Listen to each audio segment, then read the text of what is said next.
নতুন মুয়াজ্জিন দিয়া লাভ হবে না গো নবীজি। ওই বেলালের কণ্ঠ সুন্দর না হতে পারে, আজানের মধ্যে গলত থাকতে পারে গো নবী। আমার আল্লাহ বলে দিয়েছেন যতক্ষণ পর্যন্ত বেলাল ওই মসজিদের নববীতে আজান দিবে না ততক্ষণ সূর্য উঠবে না গো নবী। আল্লাহু আকবার বলে।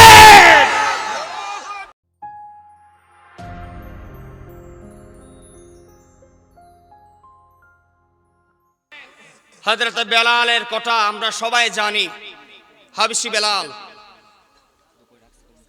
ওই হাবশী বেলাল খুব কালো বর্ণের একজন সাহাবী ছিলেন, মানুষ ছিলেন। আফ্রিকা, যার জন্মস্থান ছিল আফ্রিকায়। আফ্রিকার মানুষ কালো না সাদা? যেরকম কালো না সাদা? কালো। আমার যুবক ভাইয়েরা, ডিপলি মনোযোগ লাগান। আল্লাহর রাসূলের একজন প্রিয় সাহাবা, যার নাম হযরত বেলাল রাদিয়াল্লাহু তাআলা আনহু, যাকে আমরা সবাই চিনি হাবশী বেলাল। ওই হাবশী বেলাল কালো বর্ণের সাহাবী। তার চেহারা কালো হতে পারে,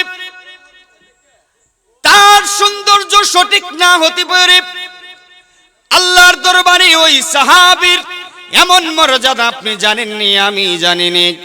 আল্লাহর রাসূল যখন মেরাজের রাতে আল্লাহর দিদারের জন্য চলে গেলেন, আল্লাহ পাকের দিদারে আকায়ে মাওলা তাজদারে মদিনা যখন চলে গেল, আল্লাহর দিদার শেষে জান্নাত পরিদর্শনের সময় আমার নবী, আপনার নবী, মায়ার নবী, দয়ার নবী জান্নাতের ভিতরে যখন প্রবেশ করলেন, হঠাৎ করে আল্লাহর নবীজির কান মোবারকের মধ্যে একটা শব্দ শুনতে পারলেন, একটা আওয়াজ শুনতে পারলেন। যে পায়ের আওয়াজটা শুনতে পারলেন, পৃথিবীর জমিনে আর কারো পায়ের আওয়াজ নয়, হযরতে বেলালের পায়ের শব্দ দয়াল নবীজি মেরাজের রাতে জান্নাতের মধ্যে শুনতে পেয়েছিল। জবান খুলে বলেন না সুবহানাল্লাহ। মেরাজ শেষ করে আল্লাহর নবীজি মসজিদে নববীর মধ্যে বেলালকে ডাক দিয়ে বলেন, বেলাল রে, ও বেলাল তুমি একটু সামনে আসো। বেলাল সামনে আসলেন। বেলালকে নবী ডাক দিয়ে বলেন, বেলাল, ও বেলাল রে, আমি যখন জান্নাত পরিদর্শনের জন্য গিয়েছিলাম রে বেলাল, আমি ওই জায়গার মধ্যে তোমার পায়ের শব্দ শুনতে পেয়েছি। বেলাল রে,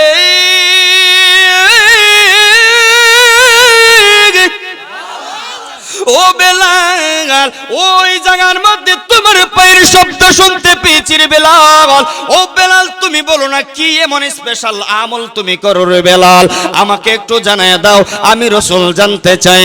ওই বেলাল ডাক দিয়া বলেন, ইয়া রাসূলুল্লাহ, ইয়া হাবিবাল্লাহ, নবী গো, ও মায়ার নবী, দয়ার নবী গো, আমি কি ইবাদত বন্দেগী করি আপনি তো সবই জানেন, আপনি তো সবই দেখেন। আমি এমন কোন ইবাদত এক্সট্রা ভাবে করি না গো নবী, তবে হ্যাঁ, একটা আমল আমার ভিতরে আছে গো নবী। আমি যখন মসজিদের ভিতরে প্রবেশ করি গো নবী, আমি যখন ওযু বানাইয়া, ওই ওযুখানা থেকে ওযু বানাইয়া আমি বেলাল যখন মসজিদে নববীর ভিতরে প্রবেশ করি, আমি বেলাল কোনদিন আমি বসি নাই, ডাইরেক্ট ওযু কইরা মসজিদের ভিতরে প্রবেশ কইরা তাহিয়াতুল ওযু নামক 2 রাকাত নফল নামাজ আছে। ইয়া রাসূলুল্লাহ, ইয়া হাবিবাল্লাহ, নবী গো, আমি বেলালের জীবনে যখন থেকে ইসলাম কবুল করেছি, তখন থেকে আপনি যখন এই নামাজের গুরুত্ব বর্ণনা করেছিলেন গো নবী, তখন থেকে আজ পর্যন্ত ওই 2 রাকাত নামাজ আমি কাজা করি না।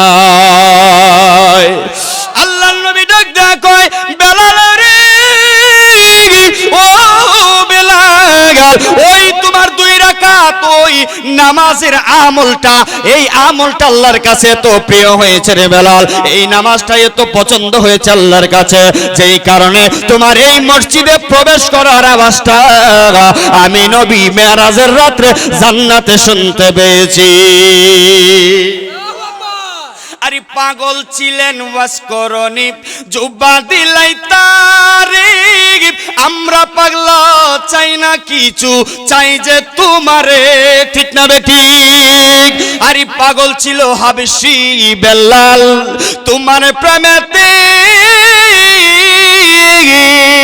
ওই বেলালের মতো পাগল বানাও আমরা রে প্রিয় হাবিব পাগলের রাখছো কেন দূরে ও প্রিয় হাবিব পাগলের রাখছো কেন দূরে ঠিক না বেটি আরে পাগল ছিল কল্লাশা তোমার প্রেমেতে ইসলামের জন্য তিনি কুরবান হলে প্রিয় হাবিব পাগলের রাখছো কেন দূরে ও প্রিয় হাবিব পাগলের রাখছো কেন দূরে মারহাবা বলেন ওই বেলাল কেমন বেলাল ছিলেন এইটা তো তার মর্যাদা আরেকটা কথা আমি আপনাদের সাথে শেয়ার করতে চাই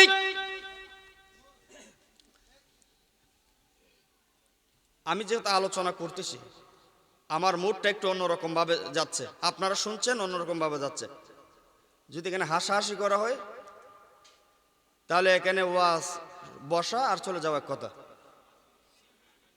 কারণ আমি কান্দুম আর আপনি হাসবেন তাইলে এইটা আসলে অন্যরকম একটা পরিবেশ মুরব্বীরা কত নীরবতার সাথে কথাগুলো শুনছে আর পোলাপান মুষ্টিমাম দুই একজন পোলাপান পরিবেশটা কেন নষ্ট করবে না আমি কাউকে নাম বলছি না আপনাদের ওয়াজ আপনাদের এলাকার ওয়াজ আমার গরিব টাইম চলে যাচ্ছে ঠিক না আমার টাইম মতো আমি ওয়াজ শেষ করে দিব লস আপনাদের হচ্ছে আমি চলে যাব কারণ time is tide with for none সময় কারোর জন্য অপেক্ষা করে না একটু মনোযোগ কাউকে দোষারোপ করবেন না আমার জন্য সবাই সমান আমি আপনাদের মেহমান যারা দাঁড়িয়ে শুনছেন হয়তোবা তারা দাঁড়িয়ে কথাগুলো শুনতে পছন্দ করছে তারা দাঁড়িয়ে শুনুক যারা বসে গেলেন তারা বসেই শুনুক যারা রাস্তায় আছে রাস্তায় শুনুক বাধা দেওয়ার কোনো এখতিয়ার আমার নাই তবে কথাগুলো শুনেন ঠিক না ঠিক বলেন আমার ভাইয়েরা এই মহান মজলিস এইটাও জান্নাতের বাগান এই নয়াহাটিতে মসজিদ আছে না নাই মসজিদের মধ্যে যাইয়া দোয়া করি আল্লাহ ও মায়ার আল্লাহ দয়ার আল্লাহ আমাদের আত্মীয় স্বজন এই যে চলে আসছে কথা এই যে আব্দুল বারেক মিয়ার স্মরণে এই জান্নাতের বাগান আমরা কি চাই বারেক মিয়া জাহান্নামে যাও কোথায় যাও জান্নাতে যায় তে আমরা দোয়া করি জান্নাতে যাই অথচ আমরা দুনিয়াতে জিন্দা অবস্থায় জান্নাতের বাগানে বসছি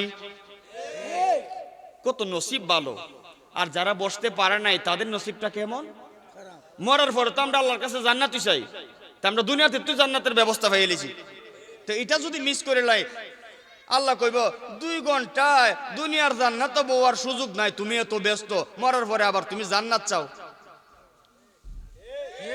তুমি এত ব্যস্ত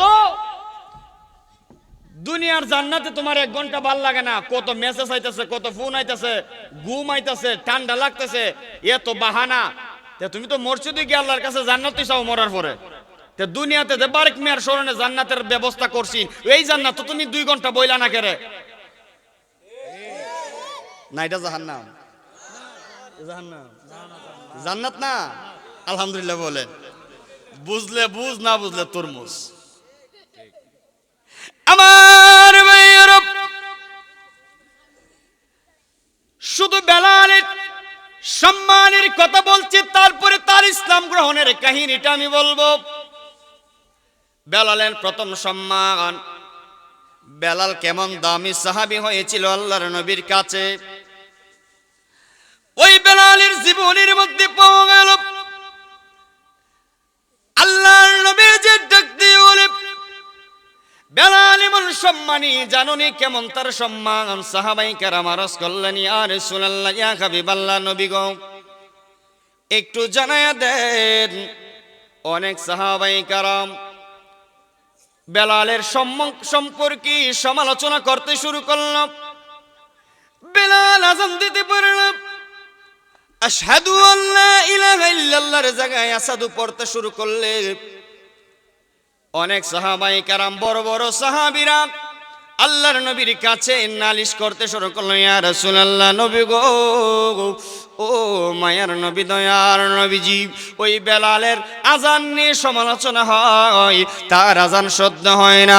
ইয়া রাসূলুল্লাহ, নবী গো, ও মায়ার নবী, দয়ার নবী গো, সাহাবাইরা বলতেছে তার যেন মুয়াজ্জিনের নাম থেকে ক্যান্সেল দেওয়া হয়, তার যেন নামটা কেটে দেওয়া হয়। আল্লাহর নবী ডাক দিয়া বলেন, অসুবিধা নাই, আমি তাকে না করে দেব, আগামীকাল ফজর থেকে নতুন মুয়াজ্জিন নিয়োগ করা হবে। আল্লাহর নবীজি বেলালকে ডাক দিয়ে বলে, ও বেলাল, আই রে, তোর সাথে গুরুত্বপূর্ণ কথা আছে।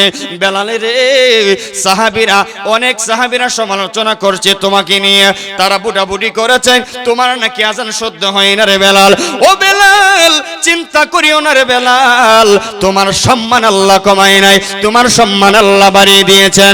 আজকে ফজর থেকে নতুন মুয়াজ্জিন নিয়োগ করা হবে।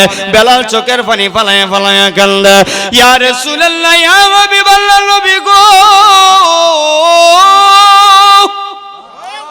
ও মায়ের নবী, শুদ্ধ অশুদ্ধ সেইটা আমি বুঝি না। ও মায়ার নবী, আজান দিলে আমার বড় ভালো লাগে, আজান দিলে মনে বড় তৃপ্তি লাগে, আজান দিলে আমার বড় মায়া লাগে।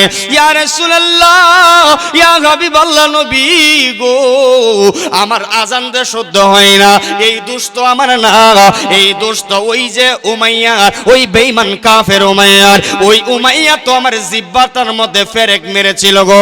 ইয়া রাসূলুল্লাহ, ইয়া হাবিবাল্লাহ, নবী গো, অসুবিধা নাই, সাহাবাইরা যেহেতু সমালোচনা করে, আমি আপনার উপরে যেতে চাই না, আমি আপনার উপরে যেতে চাই না। এই কথা বলে বেলাল মসজিদ থেকে বের হয়ে গেল। আল্লাহর নবী যে নতুন সাহাবী, ওই মুয়াজ্জিন নিয়োগ করা হলে ওই মুয়াজ্জিন, ওই নতুন সাহাবী আযান দিতে শুরু করলো, আসসালাতু খায়রুম মিনাল নাওম।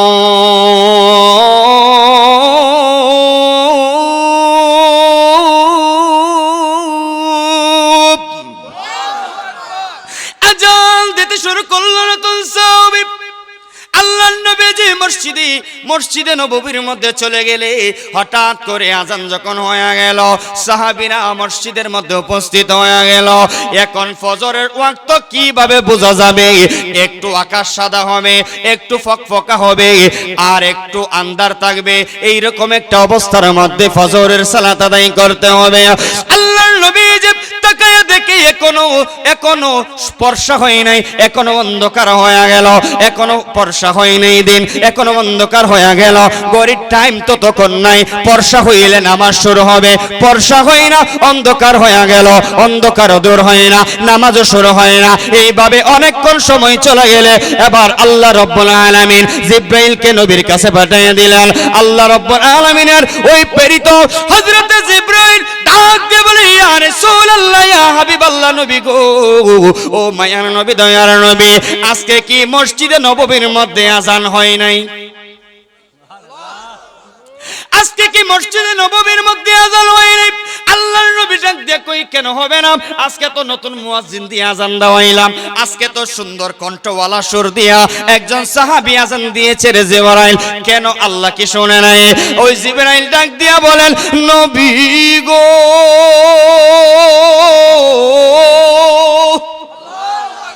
ও মায়ার নবী, দয়ার নবী গো, আমার আল্লাহ বলেছেন আজকে তো আরশে আজিমে আজানের আওয়াজ শোনা যায় না।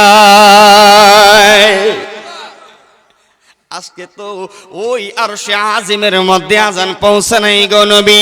এতদিন আজান আল্লাহর আরশ পার হয়ে যাইতো, আজকে তো আরশে আজানের শব্দ আসে নাই। নতুন মুয়াজ্জিন দিয়া লাভ হবে না গো নবীজি। ওই বেলালের কণ্ঠ সুন্দর না হতে পারে, আজানের মধ্যে গলত থাকতে পারে গো নবী।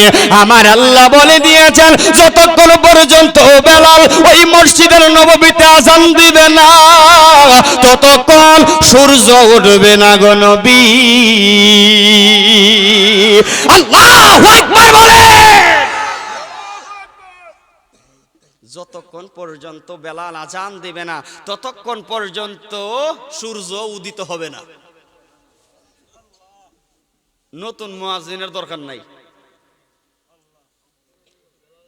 এত কন্ট্রোলা ইমাম সাহেব দরকার নাই যদি চরিত্র খারাপ থাকে। আমলি একজন ইমাম সাহেব দরকার যার কথা সুন্দর না তবে তার আমল আছে, আদব আছে।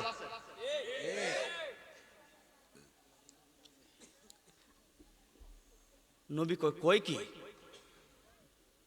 এত আল্লাহ বলেছেন আমি জিব্রাইল তোর জানি না, আমি তো ইলাম গুলাম, আমার কইছে আল্লাহ, আমি আপনারা কইলাম দেখুন কি করবেন। যদি আজান না দেন তে ঈশার এই রাইতে রাইতে কিয়ামত হইত, আর সূর্য দেখতেন না বেলাল যতদিন আজান না দিব। নবী ডাক দিয়ে বলেন, ও সাহাবীরা শুনছো, এই মাত্র আমার কাছে মেসেজ আসছে। সুবহানাল্লাহ বলেন। মেসেজ কি মেসেজ? আল্লাহ পাক জিব্রাইলকে পাঠিয়ে বলেছেন বেলালকে যদি দিয়ে আজান দেওয়া না হয় তাহলে নাকি সূর্য আকাশে উঠবে না। এখন তোমরা কি বলো? সাহাবায়ে কেরাম কয় অন্ধকারে থাকতে তো আর ভাল লাগে না, ঘুমামো আর কত।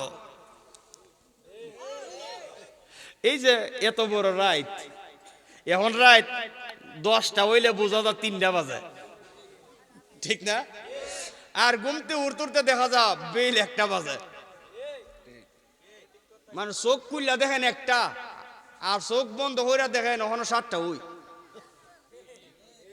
কথা কয় না, রাত বড় হিসাবে তো 12 ঘন্টা ঠিকই আছে, কিন্তু রাত তো আর জানা। ওয়াজ কইরা 1.5 ঘন্টা 2 ঘন্টা ওয়াজ করার পরও গাড়ি টান দেয় এত দূরের রাস্তা যায়, যাওয়ার পরে গিয়া দেখা যায় না রাত আরো কিছু রইছে।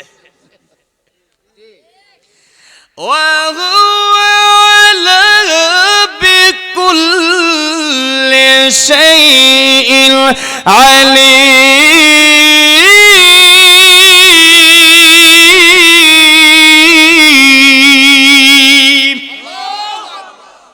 সব কিছুর মালিক আল্লাহ।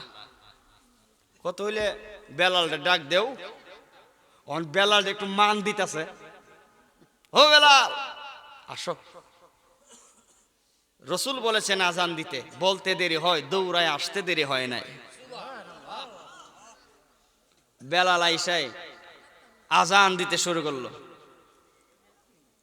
আজান দিয়ে শেষ, নামাজের রক্ত হয়ে গেছে, নামাজ পড়লেন, সূর্য উঠছে।